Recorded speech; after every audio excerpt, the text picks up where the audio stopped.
আসসালামু আলাইকুম রহমতুল্লাহি ওয়া বারাকাতুহু। ইতিপূর্বে আপনাদের জানিয়েছিলাম ডায়াবেটিসের মূল তিনটি কারণের মধ্যে তৃতীয় খণ্ডেতে হৃদরোগ আলোচনা করছিলাম।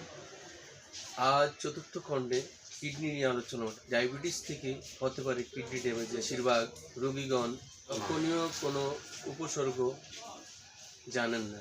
ডায়াবেটিস ও কিডনির ব্যর্থতার লক্ষণগুলো হলো: 1 নম্বরে রক্তচাপ নিয়ন্ত্রণের অবনতি, 2 নম্বরে প্রোটিন প্রস্রাব দিয়ে বের হয়ে যাচ্ছে, 3 নম্বরে পার গোড়ালি, চোখ ফোলা, হাত ফোলা হতে পারে, 4 নম্বরে ঘন প্রস্রাব হতে পারে, 5 নম্বরে অস্বাস্থ্যন্য মন একাগ্রতার অভাব, শ্বাসকষ্ট হতে পারে, 6 পূজা কমে যেতে পারে, 8 বমি ভাব হতে পারে, 8 চর্মরোগ ও চুলকানি হতে পারে, 9 নম্বরে ক্লান্তি ও অবসাদ হতে পারে।